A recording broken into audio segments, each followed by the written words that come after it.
Boa noite, pessoal. Pessoal chegando aí. Everton, boa noite. Ana Carolina.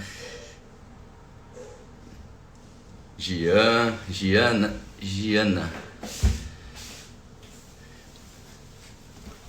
Vamos hoje fazer uma live bacana com o João Moura.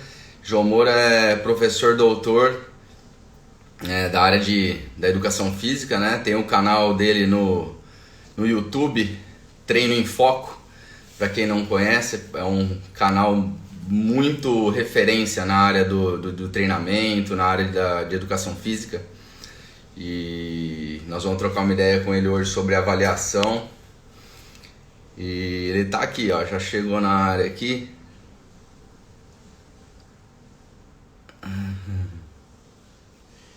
Vamos puxar o João para dentro aqui. Abre um pouquinho isso aqui. Fala, Carlinhos. Fala. E aí? Como é que tá? Tudo bem? Tudo bom, cara. Tô aqui, mais improvisado do que nunca. Tô fazendo a live numa cadeirinha de praia aqui, ó. Não tem nada aqui, ó. Pô, mas tá na praia? Tá curtindo uma prainha então, cara? Não tô curtindo, não. Eu tô naquele projeto lá de fazer um estudo de mercado aqui da sua terra, né? E cheguei aqui ontem. Só que assim, nós estamos num apartamento aqui que a gente pegou que não tem nada, né? Nada. Assim, falei, não tem nem onde eu sentar. Eu fui comprar uma cadeira, porque cadeira de praia tem, né? Mas praia que nada, né? Pegou uns dias frio, hoje tá frio, né, cara? Hoje é um dia bem geladinho aí. Sim, Praia mas não rola. nós não estamos para pegar praia, não. É para trabalhar mesmo, para arrumar mais roupa a cabeça. Mas podia rolar uma praiazinha no final do dia também, mesmo trabalhando, vale a pena, né? Sim. Mas Mas não deu agora tá. tempo ainda. Não deu tempo. Nós estamos na labuta aqui. é, Estamos na mas faz parte parte, do né, cara? arrume limpa ainda. Faz parte, faz parte. Mesmo porque hoje não daria praia mesmo que quisesse, né? E Mesmo que. pudesse, né? Tinha uma galerinha pegando onda de roupa de borracha lá, né? Mas como ainda também não tô nesse nível, então não ia adiantar do mesmo jeito. Tu surfa, Carlinhos? Eu Manja do surf? brinco. Pode falar que o surf é mentira, né? Eu brinco. Uhum. Eu tento brincar lá, porque eu já, pela familiaridade com a água, né? Ter vindo da natação, tudo, eu sempre tive mais facilidade com o meio, né? Uhum. Mas aí até surfar, agora, se eu ficar um pouco mais tempo aqui, eu tenho mais chance de melhorar isso, né? De aprender, porque não é uma coisa que você faz uma semana, duas, aí você fica um mês, três sem fazer. Você volta, você não evolui, né? Uhum. Uhum. Olha o Leonardo falando, pega jacaré. Eu sou um ser terrestre, cara. Eu sempre falo pra galera aqui, ó, surfar comigo não funciona. É na areia jogando um futevôlei. Maltinha, na água não rola, cara. Não, não funciona. Então. E aí é o inverso, né? Porque eu não sei se você é da área, você já tem noção disso. Já viu algum nadador que se dá bem com bola? Não É existe. complicado. Não É existe. complicado. Qualquer É coisa que você nadador. tiver redonda, vôlei, tênis, bola para chutar, cara, é um zero à esquerda. Não tem Cara, jeito, cara. nadador e bailarina, assim, ó, das experiências que eu tenho, nada contra os nadadores e nada contra as bailarinas, mas a experiência com o implemento bola é um pouco radical para vocês. Basicamente. Mas aí a gente gosta de ver quando vocês chegam na água, né? E aí a gente olha e fala. Não. É. Aí vira a moeda, né, cara? Aí inverte a moeda ali, aí a troca. Mas faz parte, né, cara? Para algumas atividades motoras a gente tem mais habilidade, para outras nem tanto, faz parte, né? Sim. Ô, João, eu tava falando pro pessoal aí, eu gosto sempre de dar uma passada, porque nossas lives elas ficam, né, depois para Uhum. posteridade, aí elas ficam no nosso canal. Já tava dando uma introduzida falando de você, falando que o João, professor, doutor da área da educação física, com o canal mais referência que a gente tem hoje no YouTube, na área de treinamento, né, na área de educação física mesmo. E sim, referência mesmo, porque eu falo, porque eu sou da área também, né? E eu sei o quanto é bom o conteúdo, eu sei o quanto vocês colocam coisas ali que ajudam os profissionais e que faz com que a educação física tenha uma outra visão, né? Que as pessoas entregam algo que faça com que a cabeça do educador físico mude e sempre para melhor, evoluindo. Vocês mudam o mercado, né, cara? Isso é muito legal.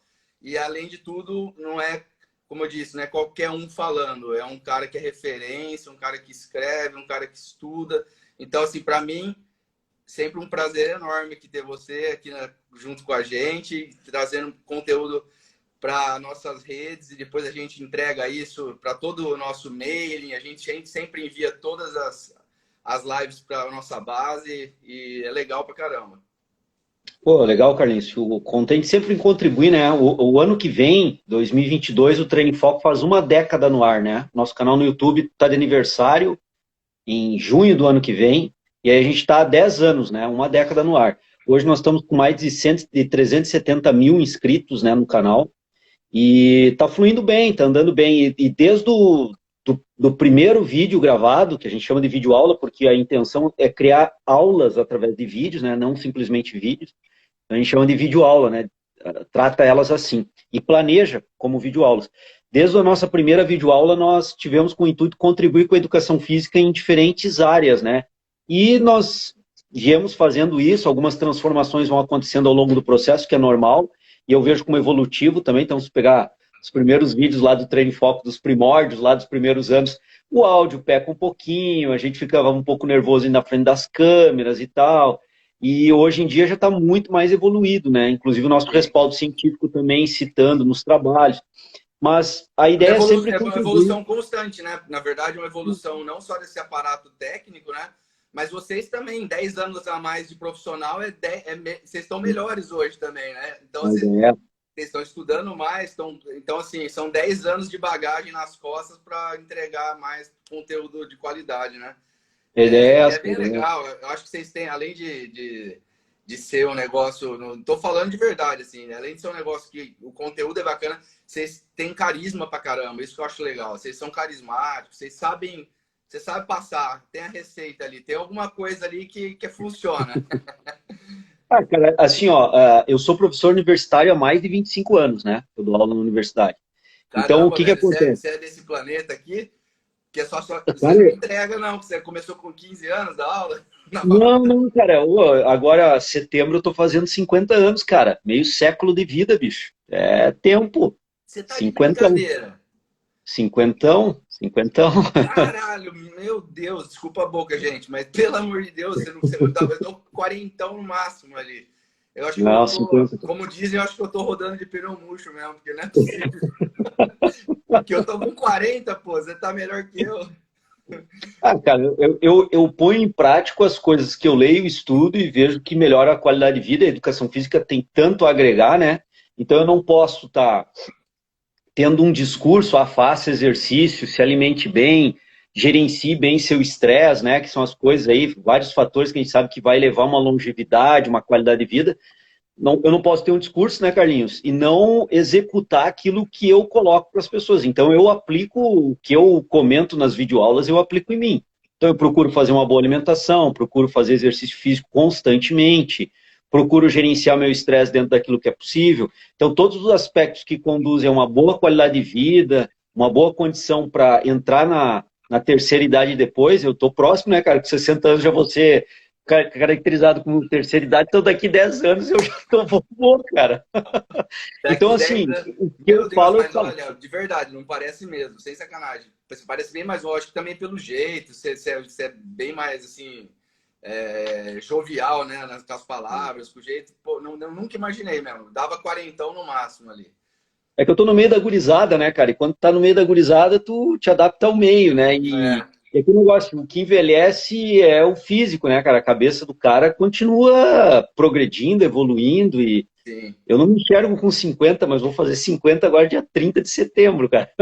E aí, assim, né, Carlinhos, que eu tinha comentado antes, ao longo desse período aí, cara, eu já tive vários professores que me mostraram o que é ser um bom professor. Tive professores que me mostraram o que é não ser um bom professor. Tive professores muito didáticos, que até o nível de conhecimento não era tão alto, mas passavam muito, né? outros que tinham um nível de conhecimento muito alto, mas não tinham uma didática para passar.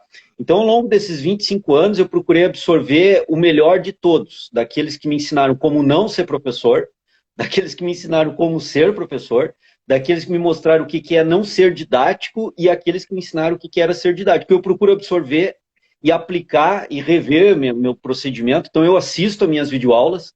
De vez em quando a galera vê assim, pô, mas tu assiste as tuas videoaulas ainda? De vez em quando eu assisto, não todas, para ver um detalhe, como é que eu fui, um curso que eu gravei, por exemplo, né? Às vezes a gente faz um curso online, às vezes eu vou lá e assisto boa parte do curso, pô, podia ter melhorado aqui, podia ter feito assim, podia ter feito assado. Então eu vou constantemente me analisando para tentar melhorar. Eu acho que isso é de todo profissional, né?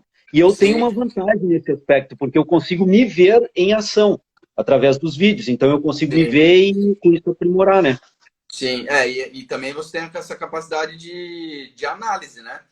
Porque só de você pessoalmente já ter feito toda essa análise de quem é bom, de quem é ruim, não sei o quê, porque você citando todos esses grupos, me parece que eles estão só ali fazendo alguma coisa, né? Porque o cara ele é didático, ele é outro, sabe muito, mas não tem didático, mas pelo jeito ele fica ali naquele caminho, não está olhando tudo isso para a evolução, né? Então, assim, você sai um pouco fora da caixa para observar e implementar, né? Eu tenho uma frase que eu uso aí, o pessoal que acompanha o Treino em Foco, já vi que o Carlos está por aqui, a menina Rose está por aqui, a galera que acompanha aí minhas lives, a Ângela está por aqui, estava na live de ontem e tal. Boa noite para a galera aí que estava comigo na live de ontem e está junto agora aqui. Assim, eu procuro aprimorar sempre, né, Carlinhos? Eu acho que cara, é uma necessidade de todo profissional hoje em dia, né? Ele tem que estar em constante metamorfose, aquela metamorfose ambulante lá do Raul Seixas é mais do que nunca verdadeira, porque as transformações pela ciência e pelo cotidiano que a gente vive hoje é muito dinâmico, né, Carlinhos? Então, Sim, o que era atual há 5 anos atrás, hoje é obsoleto. sim, Então, até o tema que a gente vai discutir hoje, né? Pô, há um tempo atrás, o que era mais atual para monitorar a hipertrofia muscular, volume muscular, era a antropometria. É possível fazer pela antropometria ainda hoje? Sim, é possível. Mas é o mais atual? Logicamente que não. Tem outros processos que se tornam mais atuais. Então, há uma dinâmica de movimentação. Então, o profissional tem que estar o tempo todo se atualizando, se aperfeiçoando. Senão, 3 anos estagnado já está obsoleto no mercado, né? Hoje a dinâmica é muito rápida em todas as áreas, não só na educação física, em tudo, né? sim. Olha lá, quando eu posso, estou sempre nas duas lives, professor João. Deve ser em todas, né? É que eu fiz uma live segunda, Vai ficar fiz ontem e gravado, meu agora estou aqui querido. contigo Vai de ficar novo. gravado, vai ficar gravado. Ah, hoje já é a segunda live? Hoje é a terceira da semana, né? Tá numa sequência aí. Eu tenho Legal. lives fixas, né? Toda segunda e toda quarta-feira. Ah, legal. E aí, João, vamos entrar no nosso tema aí, vamos aprofundar um pouco na quantificação da massa muscular e monitoramento da hipertrofia. Galera que Carlinhos, tá. acho que para a gente começar aí, cara, a gente pode começar falando assim, ó. Todo e qualquer método, ele tem limitações. Porque a galera às vezes acredita que tem um método lá infalível. Não, não existe método infalível. Tanto é que a gente caracteriza assim na cineantropometria, né? Qual é o método direto de composição corporal, e aí eu incluo massa gorda, massa muscular, massa residual, massa óssea, é dissecação de cadáver. Então, Sim, quando tu disseca cadáver, aí tu retira só o que é tecido muscular, pesa, aí o método direto, é o único, o único. é o único. Todos os demais métodos são caracterizados como indireto. Inclusive a antropometria, a bioimpedância é caracterizado como duplamente indireto. E Sim, toda vez que eu vou entrando em métodos indiretos, alguma margem de não precisão eu vou gerando. Isso não quer dizer que o método é ruim, quer dizer que o método tem limitações. Essas limitações, elas, quando é duplamente indireto, elas são um pouco maiores. Quando não é duplamente indireto, é unicamente indireto, né? Uma vez só indireto, não é tão grande assim. E aí tem que se entender esse panorama, né, Carlinhos, para ver quais são os métodos que nós temos para avaliar a massa muscular e monitorar na linha do tempo. E aí, dentro disso, ver qual é a condição que eu tenho de fazer. É uma condição mais laboratorial, é mais de campo, é mais para academia, não é? Então, aí entra vários métodos para fazer, mas todos são indiretos ou duplamente indiretos, que é o caso da antropometria e da bioimpedância. sim, E o único direto é a dissecação de cadáver. Então, acho que para entender um panorama inicial, introdutório, é isso que a galera tem que ter em mente, assim, sobre quantificação de massa muscular, né? sim. Porque... E assim, independente do método, né, João? Eu acho que é óbvio que a gente está na nossa rede da Body Metrics, mas falando de ciência, independente do método, a pessoa sempre seguir com aquele mesmo método, né? Isso vai gerar um parâmetro de comparação para o profissional, né? Porque por mais que o método tenha as limitações, ele vai ter a limitação na reavaliação, e na reavaliação você vai acabar conhecendo aquele indivíduo de alguma forma, né? Uhum, uhum. Então, É, assim, lógico que quem tem condições de investir mais, quem tem condições ou que se prepara para estar sempre evoluindo, tem metodologias que entregam mais, né? Isso é assim com tudo na vida, né? Então, assim, um carro, né? Uma coisa é você comprar um Celta, uma coisa é você comprar uma BMW. Então, os dois são carros. Agora, a diferença está no que você recebe ali, né? De tecnologia, de retorno do investimento, né? Hoje assim, né, Carlos, se a gente pensar em ciência, aí a ciência trabalha com uma quantificação da massa muscular muito rigorosa e o mais preciso possível, afinal de contas, é ciência, né? E aí são técnicas mais de cunho laboratorial, que não fica muito disponível para o cara que está no front lá da academia, de uma Sim. clínica de personal trainer, ou atua, né, individualmente como personal trainer. Então, a ciência hoje tem como gold standard, né, o padrão ouro para avaliar a massa muscular, a imagem de ressonância magnética, que aí, obviamente, é um âmbito laboratorial. Ninguém tem uma condição de academia, de personal trainer, de estúdio de personal para fazer imagem de ressonância magnética com seus clientes. Mas é o método indireto, tem uma margem de erro ali aceitável, extremamente aceitável, é o que a ciência tem como melhor hoje para avaliar, né? Mas a partir dali, Carlinhos, tem a ultrassonografia, ela tem uma característica que eu vejo interessante, cara, porque ela, digamos assim, o coringa. Ela é usada pela ciência, a ciência usa a ultrassonografia para medir espessura muscular, espessura de tecido adiposo e ver grau de hipertrofia pela espessura, né? Se usa muito isso. E aí não muito por arrasto, mais pontual, é como a ciência mais trabalha, né? Falando em Sim, ciência. sim. Só que a gente aí, com o exemplo da Body Metrics, tem a condição de poder fazer no front também da academia. Claro que talvez algumas pessoas dizem, mas ainda é muito caro. Mas a gente tem que lembrar que, vamos lá, o meu carro ele tem aquele dispositivo, cara, de tu parar na rampa e ele não voltar para trás. Ele tem 3 segundos ali que eu tiro o pé do freio e até pisar no acelerador e fica parado. Não me lembro como é que é a partida inteira, pode ter. Há alguns anos atrás, os carros que tinham esse dispositivo eram aqueles carros tipo BMW, são carro top. Hoje em dia o meu carro é um Ford Focus, é um carrinho bom, mas não é uma BMW e já tem o dispositivo. O que eu estou querendo dizer com isso? Que aquelas coisas que são tecnologias de alto valor, com o tempo elas tendem a ser incorporadas também ao senso comum. E eu vejo isso acontecendo com a ultrassonografia, sabe? Eu vejo que a ultrassonografia, devagarinho, ela vai penetrando, saindo do habitat da ciência, que é usado, Sim, e sim. indo para o habitat mais do chão da academia. Que, por exemplo, se tu pensar assim, Carlinhos, hoje uma grande rede de academia, ou uma rede de academia, ela não tem condições de acessar o Body Metrics, por exemplo, né? Eu acho, Um João, na personal verdade. trainer que fatura bem também tem condições. Então a gente já vê que aquele habitat científico de avaliação por ultrassonografia, ele está dizendo, por isso que eu digo que é meio coringa, porque a ultrassonografia eu vejo que é um método que a ciência usa e já é possível o chão da academia utilizar também. Agora, a Então, imagem de ressonância magnética não é, a densitometria não é, então os outros métodos científicos ainda não são. A ultrassonografia sim. Então, eu acho que é mais acessível do que a gente pensa, assim, né? Porque, assim, eu acho que é uma questão mais cultural do que não ser acessível, né? Porque você, assim, tô falando de academia, porque às vezes eu acho ele menos acessível até, menos acessível, não, mais custoso para quem, por exemplo, um nutricionista que vai montar um consultório, ele tem que ter uma sala, uma mesa e uma ferramenta de avaliação. Então, essa ferramenta de avaliação é o maior investimento dele, né? Agora, João, uma academia, cara, o Bodymetrics custa mais barato do que uma das Uhum, esteiras que tem ali. Então, assim, uhum, é questão do que uhum, um aparelho, um crossover custa mais caro que o Bodymetrics. Então, uhum, assim, é questão da percepção do que é mais importante e menos importante. Eu, cara, uhum, eu vou colocar em vez de 12 esteiras, eu coloco 11, eu coloco 10, eu coloco uma uhum, avaliação de qualidade. ou colocar menos um leg press e coloca uma avaliação, mas aquilo não vai comprometer em nada a academia do cara, mas eu, no meu entendimento, não profissional mesmo, não puxando para a sardinha, eu acho que a avaliação ela vem antes de tudo. Então, assim, uma avaliação de qualidade bem feita é que vai determinar todo... A gente já falou disso em outras lives, né? Não é só de composição corporal, avaliação de força, avaliação de consumo de oxigênio, enfim, tudo isso vai rodear o treino. É que aí a educação física ainda não está muito preparada para isso. Esse acho que é o que vai mudando com o tempo, né? Eu acho que não é nem a questão de poder aquisitivo, porque o cara ele pode tomar a decisão de trocar um aparelho por um Bodymetrics. Então, assim, e o investimento numa academia hoje, você sabe, absurdo que é para montar uma academia. Então, ali no planejamento, a gente vai colocar, vamos colocar tudo e não vamos avaliar nunca. Então, aí não tem mesmo.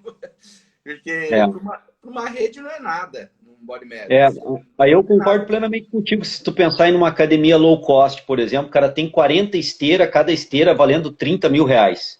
Então, o que uma esteira já quase compra 2 Bodymetrics, né? Então, eu deixo de comprar uma esteira e posso comprar 2 Bodymetrics para aparelhar a minha sala de avaliação. Mas aí, Carlinhos, entra numa questão técnica que isso eu acho que a academia tem que evoluir, uma briga particular minha aí em prol de evolução da educação física, que eu criei um hashtag, né, que é prescrição sem avaliação, prescrição cega, e não é apenas um hashtag, é uma verdade isso técnica. Como é que eu, João, vou fazer um treino para ti, Carlinhos? Então hoje tu me contrata, tu chega numa academia onde eu trabalho, tu me contrata como personal, e eu faço uma anamnese do teu nome, tua idade, teu objetivo, e já passo a fazer teu treino. É totalmente viável.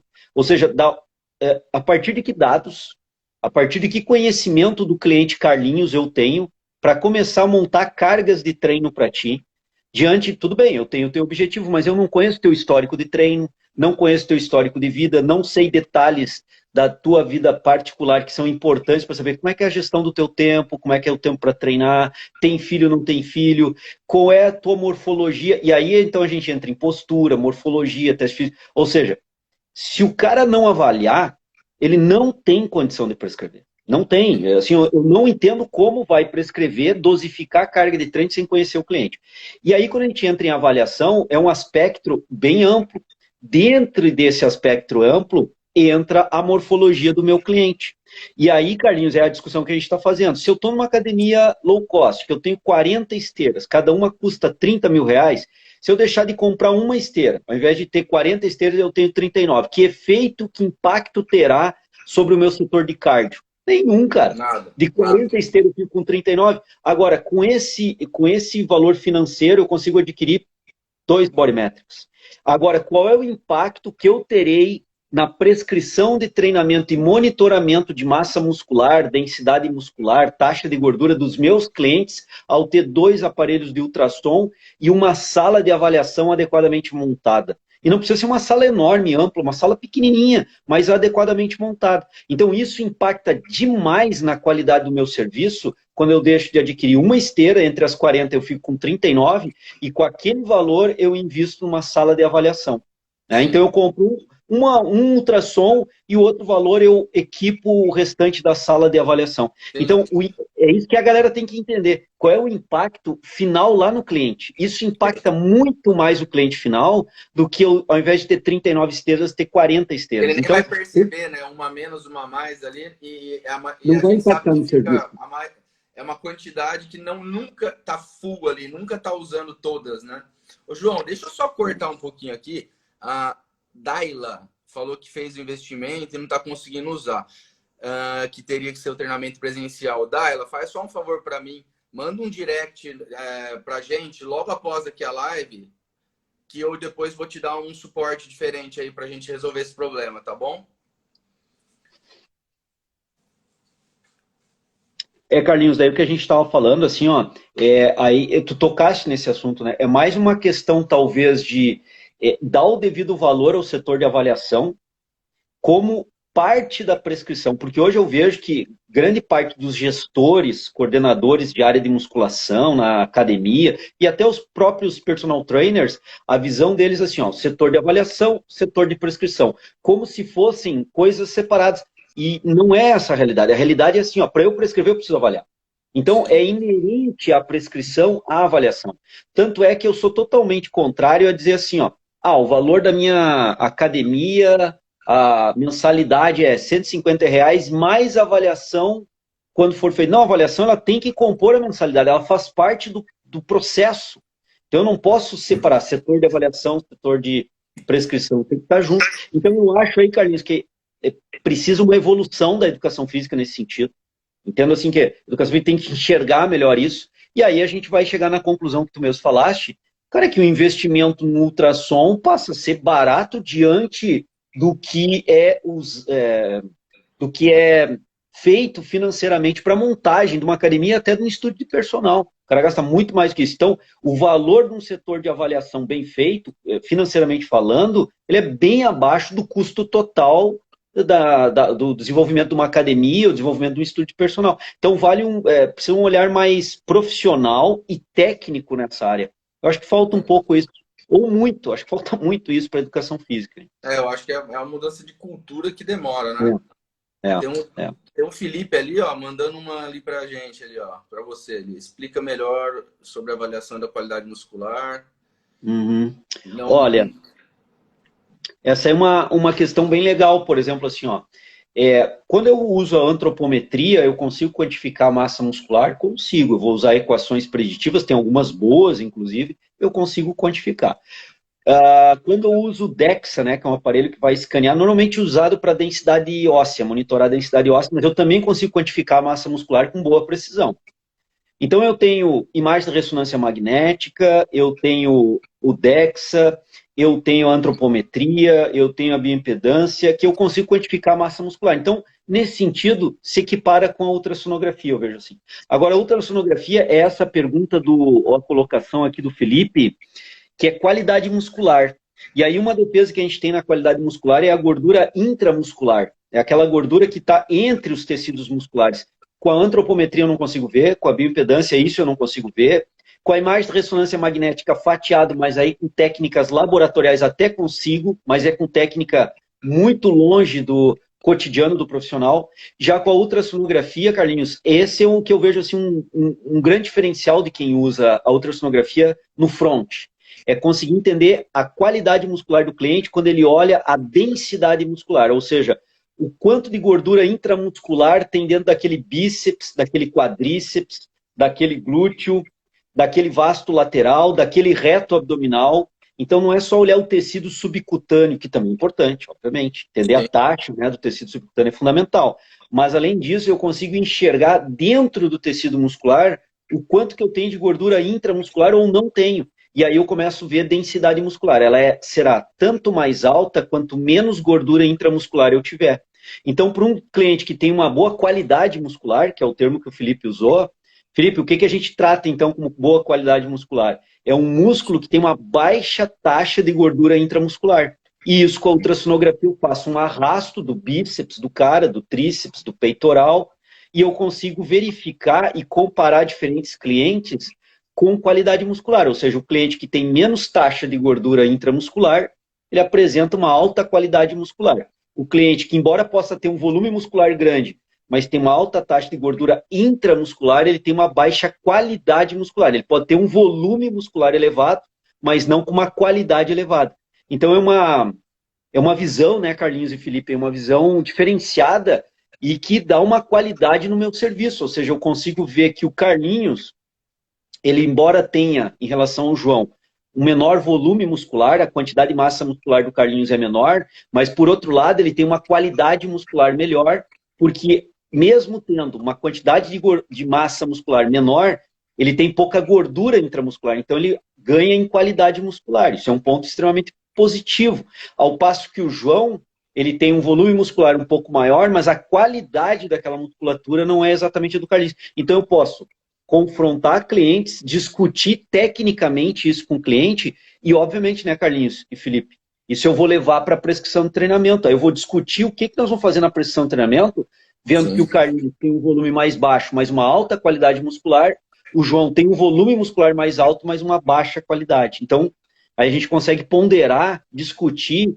e criar estratégias diferentes de prescrição baseado nessa informação, que com a antropometria eu não consigo, a bioimpedância eu não consigo, com o DEX eu não consigo. Então, eu vejo isso um diferencial interessante, assim, do profissional, né? O Felipe ele falou de ele não encontrou nenhum paper que abordou esse assunto, essa temática. Na verdade, Felipe, isso que nem você colocou ali agora, falando que a varredura gera ecos e reflexos diferentes, sonoros. Na verdade, ele vai gerar reflexos diferentes se você fizer a varredura em local diferente, né? Se você não passar o ultrassom no mesmo exato local. Esse é um conhecimento dessa ecogenicidade dos tecidos que é do profissional mesmo, é da tecnologia. Ainda não tem estudo sobre isso, João, no sentido...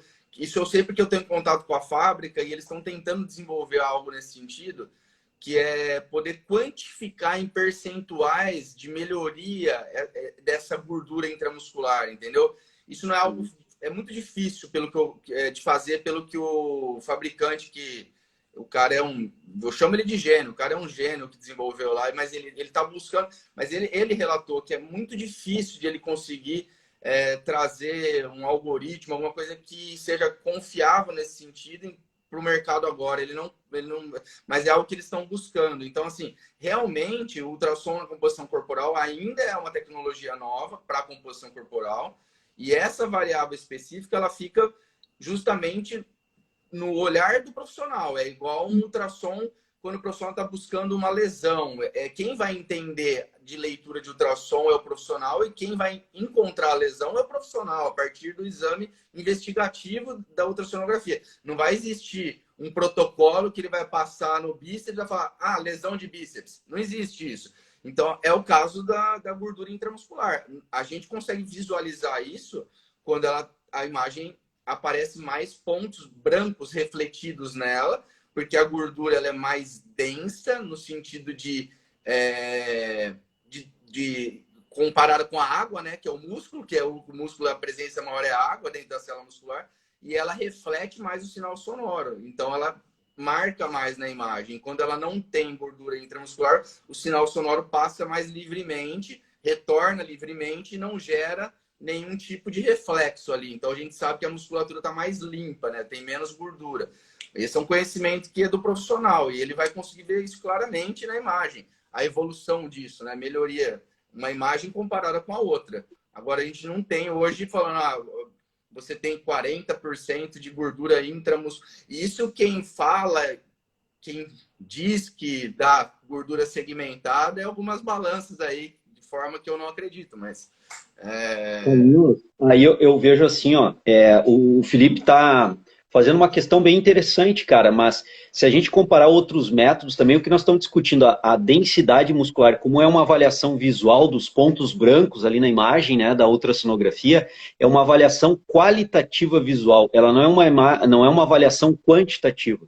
Quando a gente faz pontual, faz por arrasto, entre uma limitação do músculo e outra limitação, eu tenho uma distância, eu tenho uma espessura, eu quantifico, o Bodymetrics quantifica, os outros ultrassons também fazem essa quantificação. Então, é uma avaliação quantitativa objetiva. Quando a gente vai para a avaliação da qualidade muscular, é uma avaliação qualitativa subjetiva, porque ela é visual subjetiva.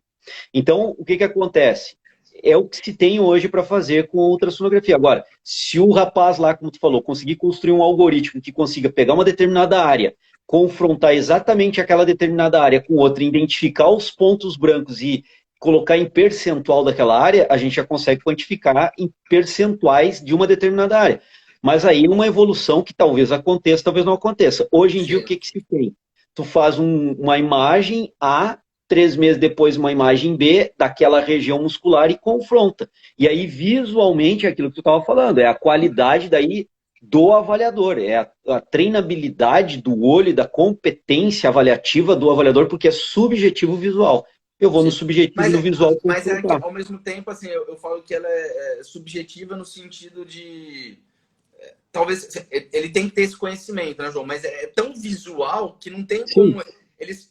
Uma imagem toda cheia de ponto branco, a outra preta, você já sabe que ali melhorou a qualidade.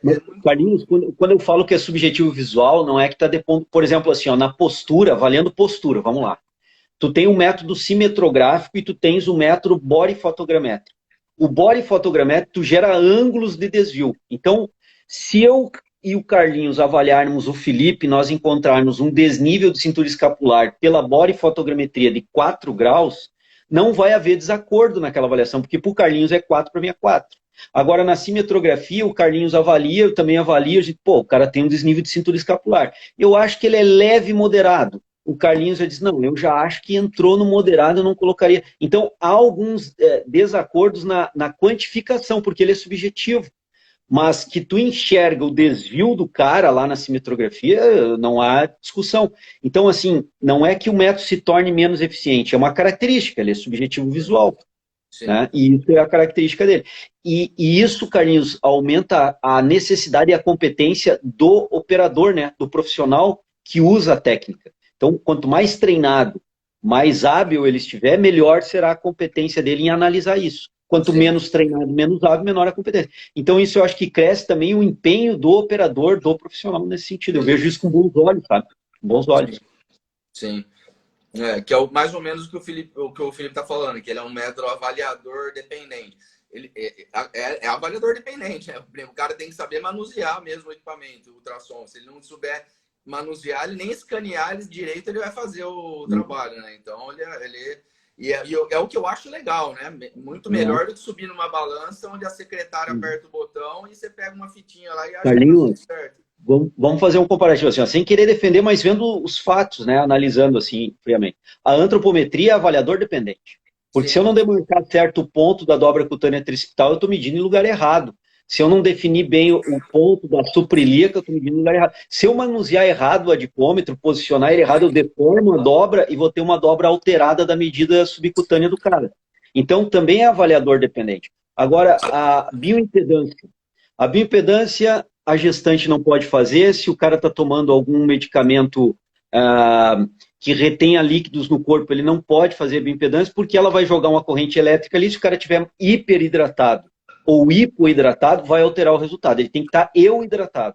Então, eu tenho uma dependência. Se a gente olhar o protocolo a fio da bioimpedância para ser feito, eu preciso confiar muito no meu avaliado, porque eu dependo dele para N fatores, inclusive, principalmente, hidratação. Então, de repente, ele está tomando um medicamento que ele nem sabe que altera a taxa hídrica dele, porque é para outra coisa, mas tem um rebote ali, e isso altera a taxa hídrica dele. Quando eu jogo lá a corrente elétrica no corpo para ver a reatância lá e fazer o cálculo, está dando um valor errado, porque avaliador dependente do avaliado, não é dependente do avaliador. Então, assim, para fechar minha visão, eu prefiro métodos que dependam da minha competência para fazer, do que métodos que dependam do meu cliente. Então, eu estou na mão do cliente quando eu faço uma bioimpedância, porque se o cliente cumpriu todos os quesitos a fio, tem protocolo que fala até assim, ó, se o cliente chegar, tem que pedir para ele urinar, tem que ir no banheiro e tal, para ter a taxa hídrica hidratado. Quer dizer, será que se cumpre tudo isso?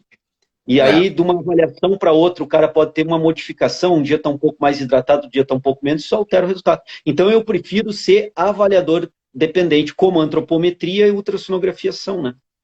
Sim. Sim.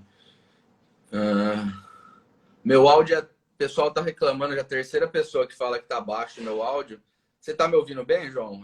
Vou falar um pouco mais alto aqui, porque eu não tenho fone aqui. Eu te ouço bem, Carlinhos, estou te ouvindo bem. Ó, o Felipe colocou do inchaço muscular o pump, né? A ultrassonografia é extremamente usada para medir esse inchaço muscular, o pump, né?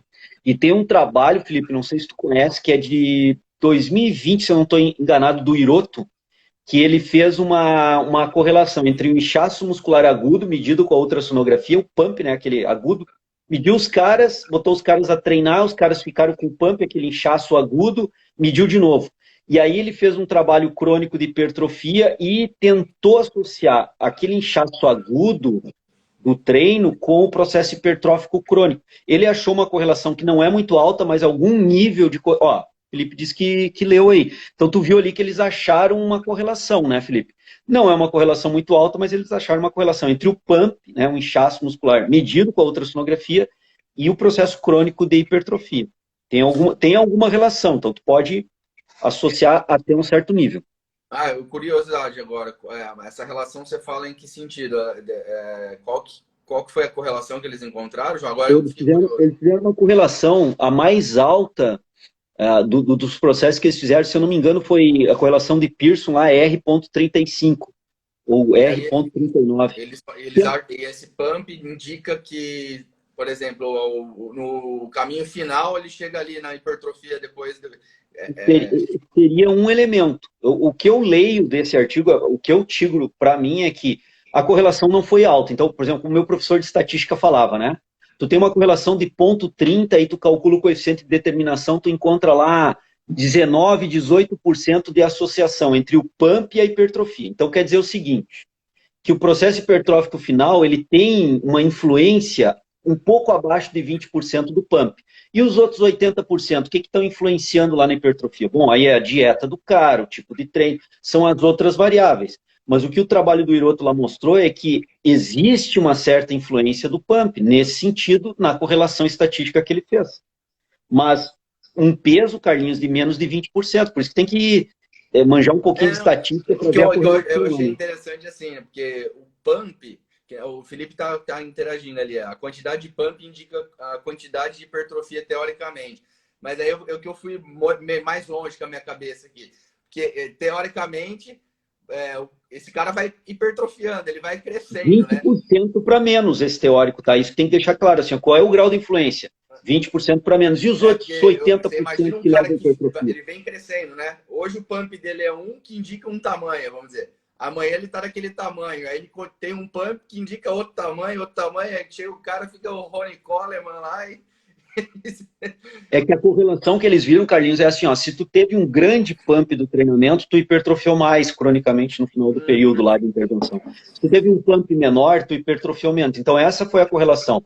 Quanto maior o pump agudo, parece que cronicamente, se eu repetir isso sistematicamente na linha do tempo, eu vou ter uma hipertrofia maior quanto maior o pump do treino, que é um tipo de efeito do treinamento hipertrófico, né? Esse pump, esse inchaço muscular. Mas aí que eu reforço aquela ideia da correlação. Se pegar a correlação lá de Pearson e transformar em coeficiente de determinação, eu transformo em percentual. E quando eu transformo em percentual, eu vejo que a influência ela é menor de 20%. Então, assim, Tá, existe uma influência? Existe. Dá para tá. considerar? Não. Não Não é dá para desconsiderar. determinante, né? Mas ela não é a principal influência, porque ela foi do nível de 20% para menos. Então, quer dizer, eu não posso desconsiderar o pump, ele tem a sua influência, mas existem 80% de outros fatores que vão influenciar na hipertrofia que não o pump. Então, eu não posso dizer que é só aquilo que vai levar à hipertrofia. Na verdade, é de 20% para menos quando a gente calcula lá o coeficiente de determinação. Sim. A Lígia tá perguntando ali, ó. Também. Aham. Né? Não, na verdade, essa pergunta da Lígia, que ela pergunta da espessura em milímetros, né, medida pelo ultrassom, se a gente consegue classificar ela como dentro ou fora do aceitável, né? Isso existe, Lígia, estudos, eu sei de dois que estão acontecendo no sentido de começar a trazer esse tipo de resposta, mas também é algo que não existe ainda, né? Você pegar uma espessura de o cara tem 15 milímetros no bíceps e você falar, não, para aquela idade, para aquele biotipo, para aquele sexo, 15 milímetros é bom, ruim ou é atlético, só com a espessura da gordura. Eu não conheço, até onde eu sei, estão estudando isso. Agora o João pode falar mais aí. O que mais usa aí, Carlinhos, e a menina que perguntou aqui, a Lígia, né? Lígia, o que mais usam é pegar essa espessura de gordura, similarmente o que se faz lá na antropometria, joga numa equação para essa equação transformar em gordura. Aí a galera fala, mas na antropometria eu pego uma dobra de gordura e com a ultrassonografia eu não pego dobra, eu pego a espessura real da gordura. Mas as equações, elas foram ajustadas para o método de ultrassonografia. Tu não pode usar, por exemplo, a mesma equação como está lá do Jackson e Pollock, sem as correções, sem o ajuste. Por quê? Porque a equação de 1978, que a galera usa pra caramba aí do Jackson e Pollock, o cara pegava a dobra da gordura, ele monta uma dobra e ele pinça e está medindo uma bicamada de tecido adiposo, está medindo uma bicamada. Na ultrassonografia é uma camada só, é a camada real. Então, essas equações elas são ajustadas para a ultrassonografia eu pego ali a espessura, jogo nessas equações, inclusive de Jackson e Pollock, e vou ter no final o percentual de gordura da pessoa. Então é muito parecido a antropometria nesse sentido, só que não pega uma bicamada de tecido adiposo. E aí, Carlinhos, uma coisa que a antropometria faz, eu acredito que a ultrassonografia possa fazer, principalmente com adolescentes, que as equações para adolescentes são muito complicadas, porque ele muda muito a taxa hídrica, o desenvolvimento da massa muscular, a fase do estirão, aquele negócio dos hormônios se alterando, né? Então é muito difícil construir equações para adolescentes. Então a galera trabalha muito no meio escolar com somatório de dobra, que eu vejo bem interessante. Ao invés de tu ter lá o percentual de gordura, tu vai ter o somatório total de algumas dobras no corpo. E aquele somatório total representa uma quantidade de gordura. A mesma coisa dá para fazer com a ultrassonografia. Se 5 meses depois eu voltar a medir aquele adolescente e aquele somatório total diminuir, significa que ele diminuiu gordura. Eu não sei o percentual. Mas eu também não preciso estar amarrado no percentual. Eu tenho que ver se ele está emagrecendo ou está engordando. E com o somatório, eu tenho uma distribuição de gordura naquele somatório. Então, eu estou representando segmento de membro superior, segmento de coxa de membro inferior, região do tronco antero superior, antero inferior, póstero superior na subescapular. Então, eu posso pegar diferentes regiões, compor aquele somatório e aquele somatório representar uma distribuição de gordura do cara por somatório. A antropometria, em estudos com escolares, já faz muito isso há muito tempo. A ultrassonografia pode fazer a mesma estratégia, mesmo. Eu acho assim que, pensando no adipômetro, eu usaria, se eu trabalhasse com o adipômetro, eu usaria ele desse jeito. Eu desprezaria as equações, eu trabalharia com somatório de pregas. E com o Body Metrics, da mesma forma que profissionalmente atuando, você tem as duas formas de atuar, mas a imagem, pela imagem você consegue fazer esse trabalho também, né? Vamos descartar as equações, né? E você fica com algo... Porque eu poderia dizer que o cara pegar uma prega, me corrija, tá? Uma prega por si só e só trabalhar com a prega, aquela avaliação, ela passa a ser mais, vamos dizer, não a direta que é a dissecação, mas ela fica quase que indireta ali, né? Não tem influência de nada. Você não está usando aquilo para uma equação, para predizer algo. Você está falando, 5 milímetros de gordura. Parei por aqui. Uhum. Carlinhos, olha só, aí nós estamos entrando bem aprofundado aí no desenvolvimento de equações preditivas, né, cara? No Brasil, tem 2 pesquisadores que, no meu entendimento, são os maiores desenvolvedores de equações para a população brasileira. Professor Cândido Simões Pires Neto e professor Petroski, Edno Luiz Petroski. Os 2 já estão aposentados e tal, mas se pegar na literatura nacional, validação e desenvolvimento de equações, vários estudos eles estão presentes, ou como orientadores, ou como desenvolvedores do projeto. Por exemplo, o professor Edno Luiz Petroski, ele terminou a tese de doutorado dele em 1995. Na Federal de Santa Maria, eu era aluno de graduação na Federal de Santa Maria. E eu fui cobaia do estudo de tese de doutorado dele, onde ele desenvolveu 8 equações para o masculino e 8 equações para o feminino. Então, aí o que acontece, né, Carlinhos? Quando a gente desenvolve equações, aquelas equações, elas têm feita por análise de regressão múltipla, que é uma estatística bem pesada, bem complexa. Nessa estatística, chamada análise de regressão múltipla, nós desenvolvemos as equações. E um dado importante que a galera tem que se ligar sempre, se pegar os estudos dos caras, vocês vão ver um negócio chamado EPE, erro padrão de estimativa. Todo desenvolvimento de equação tem o erro padrão de estimativa. O que quer dizer? Toda equação tem um erro. Toda equação tem um erro. O que a galera mede para dizer que a equação é aceitável para usar ou não é o tamanho desse erro. Tem que ser pequeno. Tem que ser pequeno. E aí, com um erro padrão de estimativa pequeno e uma correlação associativa alta, a equação é validada. Então, toda...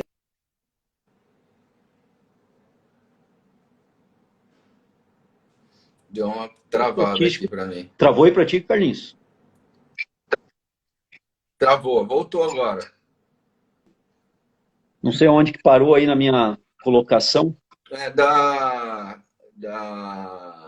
Você estava falando que toda equação tem um erro e... É o erro padrão de estimativa. Isso sai na estatística da equação. Então tem que ter um erro pequeno e uma correlação múltipla grande. Então, correlação é o quê? É eu medir aquelas dobras, jogar na equação e dar muito perto do percentual de gordura, o mais perto possível. Isso que eles medem com correlação múltipla. E o erro padrão de estimativa. Então, todas as equações têm isso. Se a galera começar a estudar um pouquinho análise de regressão múltipla, vai ver o que é isso que é feito. Então, todas as equações têm isso. Equações usando a ultrassonografia, equações usando a antropometria. E aí, Carlinhos, se tu me permite, eu queria colocar um caso que aconteceu comigo num curso, cara, que assim me marcou demais, né? Essa questão de medir o ponto da dobra ou fazer arrasto. Eu estava ministrando um curso aqui em Santa Catarina, para o pessoal do CREF daqui, e aí eu chamei a galera da plateia, eu estava trabalhando com antropometria e ultrassonografia, com bodymetrics, né? Chamei a galera da plateia para mostrar, para a galera ver como é que fazia. E eu medi dobra cutânea tricipital do cara com a antropometria e fiz arrasto da face posterior do braço dele para ver a taxa de gordura naquela região. E fiz o mesmo com uma menina. Cara, e deu uma coincidência assim absurda, incrível. Aconteceu as duas vezes no mesmo curso com as mesmas pessoas. O que aconteceu? Eu medi a dobra cutânea do menino e da menina e deu um valor X. Vamos jogar aí 10 milímetros. Eu não me recordo quanto o valor. Mas quando a gente fez o arrasto, Carlinhos, e aí é uma outra vantagem que eu vejo quando se usa ultrassonografia, é que a gente vê a espessura de gordura desde o cotovelo até o ombro, do ombro até o cotovelo. Então eu vou do proximal ao distal. O que aconteceu, Carlinhos e a galera que está acompanhando aqui? Assim, por efeitos do acaso, os dois caras, o menino e a menina, no ponto da medida da dobra cutânea, quando eu fiz o arrasto, a gente consegue ver que aquele ponto a taxa de gordura era maior. Ou seja, proximal e distal, a gordura, a espessura era menor. Medial, que é o ponto do tríceps, a gordura era maior. Então, quando eu vou pontualmente medir, eu posso incorrer nesse tipo de erro que é metodológico, não é um erro de má fé do pesquisador ou do avaliador. É que a pessoa tem uma distribuição de gordura que justamente no ponto do protocolo de medida ela tem uma espessura menor ou maior que o normal dela. Carlinhos, isso tanto é verdade que a ciência hoje está estudando não mais um ponto de medida. A ciência estuda no mínimo 3 pontos. Então, por exemplo, eles querem ver hipertrofia hoje do peitoral maior, eles não pegam só um ponto. Eles pegam um ponto proximal, um medial, um distal, para poder ver como é que é o comportamento ao longo do músculo. Tanto é verdade que a galera que está lendo ciência aí, né, está lendo os artigos mais recentes, já viu, inclusive outros professores falando, da hipertrofia não homogênea, ou hipertrofia heterogênea, ou hipertrofia não uniforme. Os caras começaram a ver, e quando aplicam um treinamento, cadeira extensora, o reto femoral não hipertrofia na mesma proporção ao longo do reto femoral. E como é que eles conseguiram ver isso, Carlinhos? Porque eles mediram em vários pontos. Se tivesse medido num ponto só, não conseguiria enxergar isso. Então é um avanço da ciência que mostra que tanto a gordura quanto a hipertrofia, ela não é uniforme. Ela, dependendo do exercício, dependendo das condições submetidas o músculo ao treinamento, aquela hipertrofia ela é heterogênea ou não uniforme. Ela tem maior ganho de proporção hipertrófica num ponto do músculo e no outro ponto do músculo pode não ter o mesmo ganho de proporção hipertrófica. Isso é muito legal. Isso é um avanço muito importante para a nossa área. Isso é interessante, porque um pouco da experiência de avaliação que eu tenho, a maioria das vezes, pegando mulher na parte tricipital, elas costumam acumular mais proximal. Não sei se já pegou essa situação. Então, mais proximal, a dobra ela vem grande e ela vem diminuindo. Assim, meio falando na maioria das vezes, tem mulher que vai ter mais distal, mais gordura. E aí o protocolo ele se limita àquele ponto, né? Que não necessariamente é o ponto que ele tem mais gordura, né? Nesse caso, você deu certo de ser justo no ponto, né?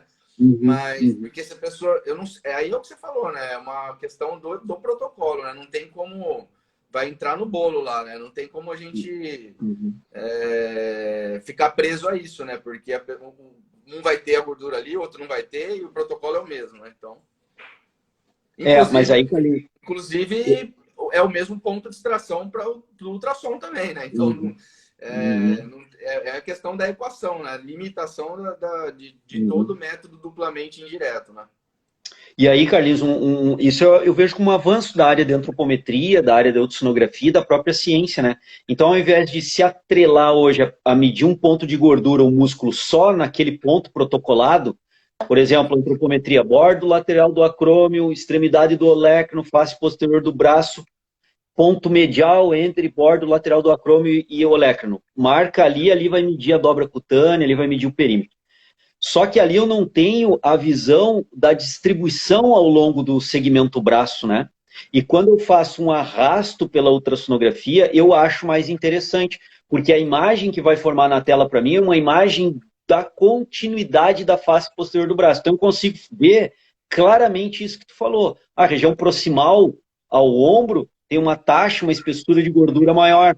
E conforme eu vou me aproximando da região do cotovelo, distal ao ombro, portanto, eu vou diminuindo aquela taxa de gordura. Então, para alguns eu posso ver isso mais claro, para outras pessoas talvez mantenha a proporção, porque aí eu começo a ver de pessoa para pessoa como é que está a distribuição da gordura ao longo do segmento, no caso aqui do braço, pode ser da coxa, né? Então eu começo a ver por arrasto. Eu acho isso algo muito importante, porque a gente consegue ver diferenças entre as pessoas. Por exemplo, a gente tratou de mulheres e gordura do tríceps. Com a antropometria já me aconteceu o caso assim, ó. Eu medi a dobra cutânea do tríceps da menina, dá lá 27, 28 milímetros, que é uma dobra já razoável, mas eu observar que na região mais proximal, mais para cima, a dobra seria maior. Então, se eu pegasse aqui, eu teria visto uma dobra maior. E se eu pegasse mais abaixo, teria visto uma dobra menor. Então, quer dizer, o quanto que essa dobra, nesse ponto, está representando isso que eu estou vendo. Eu estou vendo que acima tem mais e abaixo tem menos. Então, seria melhor pegar uma dobra mais proximal, uma dobra medial e uma dobra mais distal. Com a ultrassonografia, tu faz um arrasto e tu já tem a visão na tela do proximal ao distal. Pô, isso é uma baita vantagem avaliativa. Tu consegue enxergar coisas que tu não conseguia enxergar antes. E como a avaliação, meu ponto de vista, para ser uma coisa fidedigna e que você possa utilizar mesmo na prescrição, ela é individual, né? Ela é daquele indivíduo, então isso passa a ser mais fantástico ainda, né? Porque você vai conseguir comparar ele com ele mesmo, aquele segmento, não só a gordura, quanto a espessura de músculo, né? E a qualidade. E essa evolução que a gente vai conversando, e eu acho o método muito didático, né, para o cliente, né? Porque ele vai entendendo, ele vai vendo junto com o profissional essa evolução, né? Porque a imagem, uma vez que ela está laudada, ela fica muito didática, né? Para o paciente ou para o cliente compreender, né? E eu acho que isso, na minha prática, quando eu atuava ainda, eu percebia que isso gerava uma consciência muito maior do cliente para o trabalho, para o que ele estava fazendo ali, e uma aderência também. Ele comprava mais a ideia, porque agora ele está entendendo algo que para ele era o cara era só preso na balança, né, João? E aí o cara não interessa, eu quero emagrecer. Eu pegava a menina para avaliar que tinha 50 quilos e falsa magra, era magra, visualmente magra. 50 quilos e quer emagrecer, mais ainda.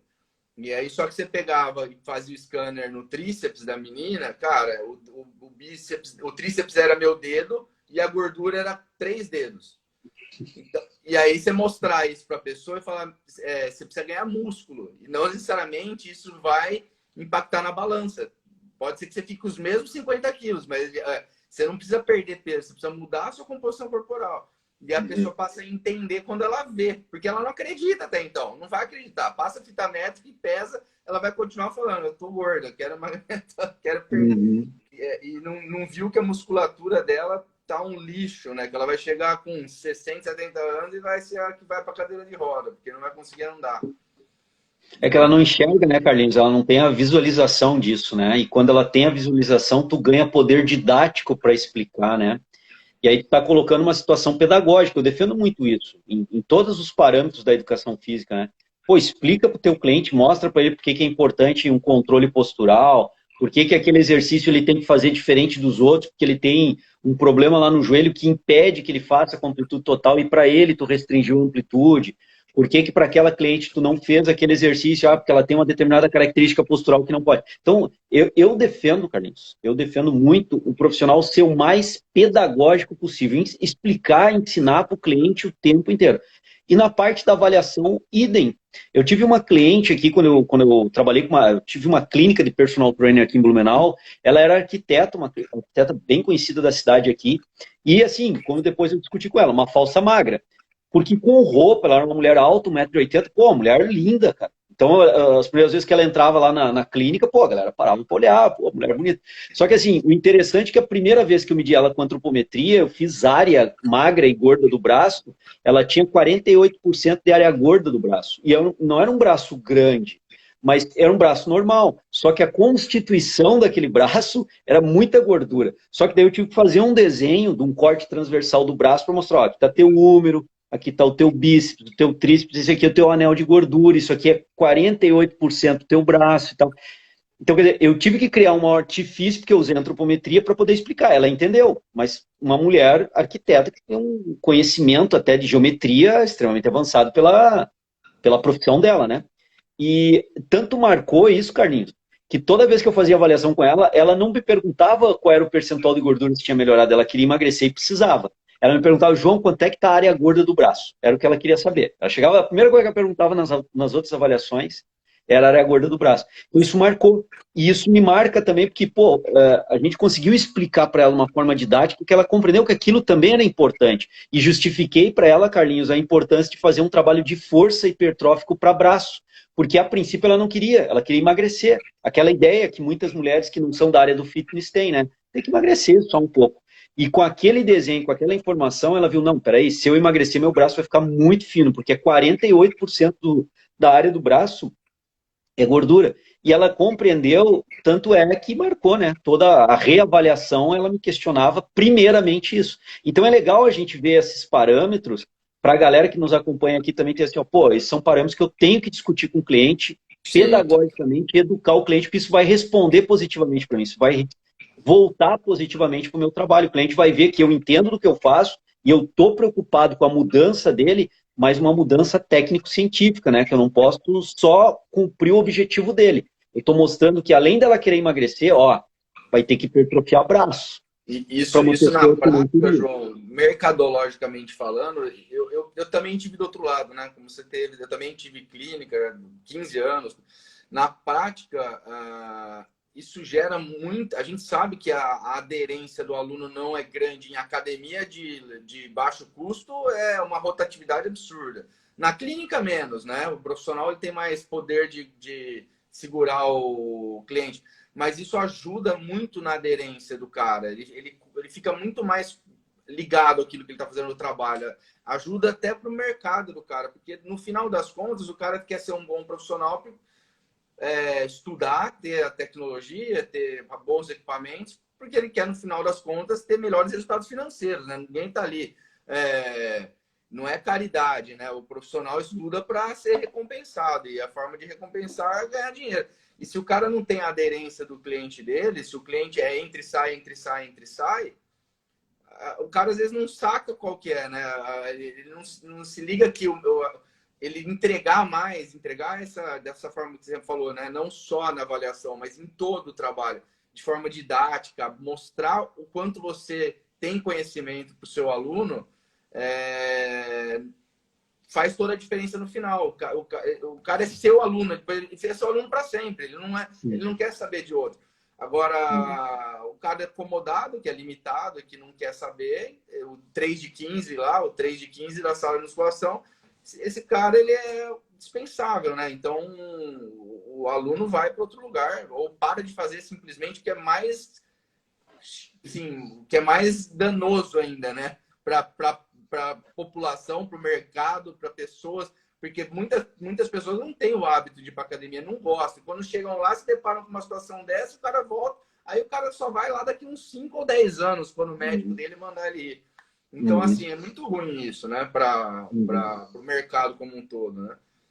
É perfeito, Carlinhos. Eu coloco assim para os alunos, né? Não, hoje em dia não basta ser bom, tem que mostrar que é bom. E como é que tu vai mostrar que é bom? Fazendo exercício pirotécnico, exercício circense, inventando umas aberrações aí, como a gente vê, a galera, todo mundo treinando com faixa no joelho, nos agachamentos, todo mundo treinando descalço, ou seja, efeito manada. Um fez para fazer diferente, aí todo mundo copia e faz, sem saber por que está fazendo. Eu vejo muito isso, isso é uma crítica minha, bem particular, né? Então, como é que tu vai se diferenciar no mercado? Fazendo o melhor serviço e mostrando o que tu está fazendo para o teu cliente entender o teu melhor serviço. né? E aí tu começa a mostrar para ele o valor, não o preço, o valor daquele serviço que tu está entregando para ele.